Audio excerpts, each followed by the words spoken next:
Bayarnya secara apa itu? Pakai cek dan ceknya cek kosong. Tendernya apa, Bang? Tendernya apa, Bang? Tendernya pembelian tiket.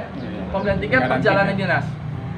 Jadi modus penipuannya adalah menawarkan kerjasama pengadaan tiket di Kementerian Perdagangan. Diajak kerjasama sebagai investor, lalu kemudian dijanjikan profit ya. Profit. Pasal itu 20% dari modal yang disampaikan oleh termasuk dari Pak Hakim. Nah kemudian setelah itu beberapa kali ada imbal jasa ya. Juga karena Bapak ini juga termasuk dari korban juga.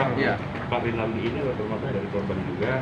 Yang beberapa kali memang dikasih imbal jasanya. Munduran. Setelah itu dijanjikan hampir satu tahun ya, 1 tahun dikasih. Habis itu dijanjikan dengan ceknya juga kosong. Jal, munduran dikit, Jal. Laporan ke polisi, sekarang itu sudah disidangkan sebagai terdakwa di Pengadilan Negeri Jakarta Pusat. Jadi ini modusnya adalah modus kerjasama pengadaan tiket Kementerian Perdagangan. Iya. Dan saking jahatnya orang itu, jadi ini yang saya yakin banyak orang yang masih takut untuk melapor. Karena apa?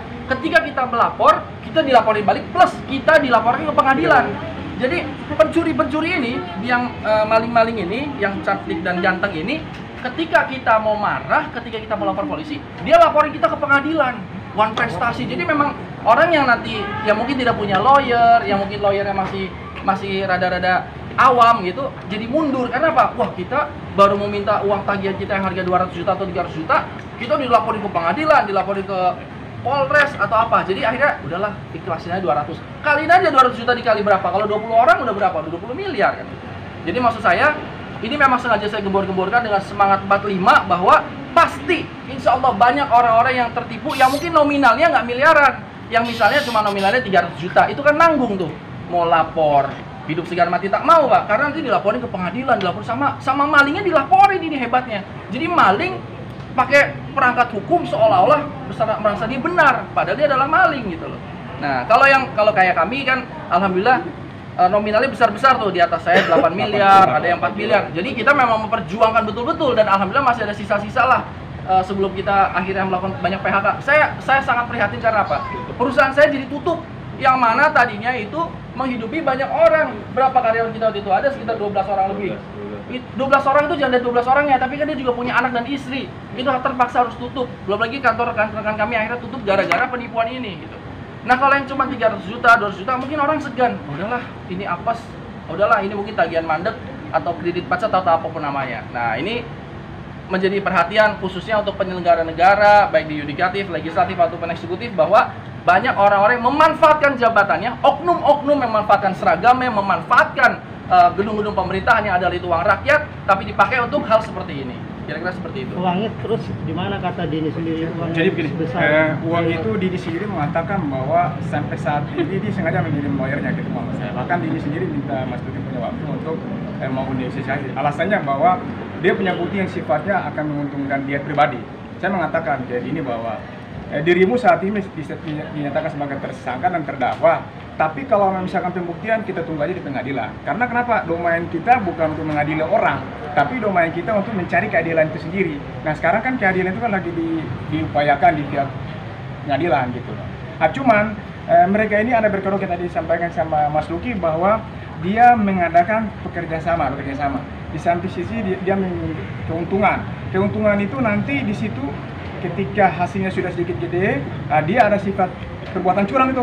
Dia menipu dan dia menggelapkan gitu loh.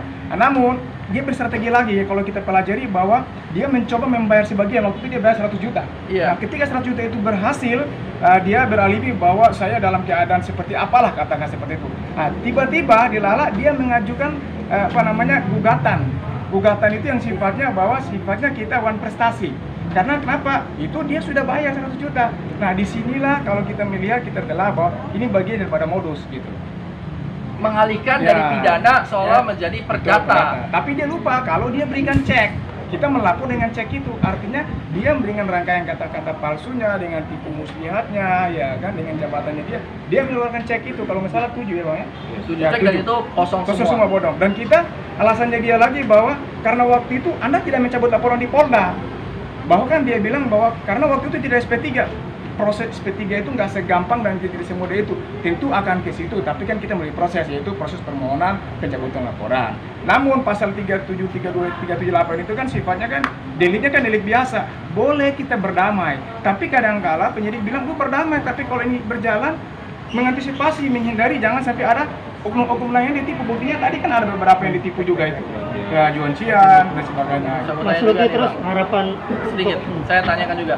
Jadi ketika saya laporkan, tiba-tiba dia bilang sama pengacara saya, udah laporin aja, nanti kalau gua tersangka baru gua bayar. Nah, di sini jelas-jelas bahwa dia sudah hitung bahwa uang yang dia tipu puluhan miliar, dia akan mencari oknum-oknum yang jahat di peradilan ataupun di pokoknya oknum yang jahat untuk hitungnya gini nih, bahasa kasarnya mungkin saya akan dituntut lagi untuk hal ini, tapi saya babat aja.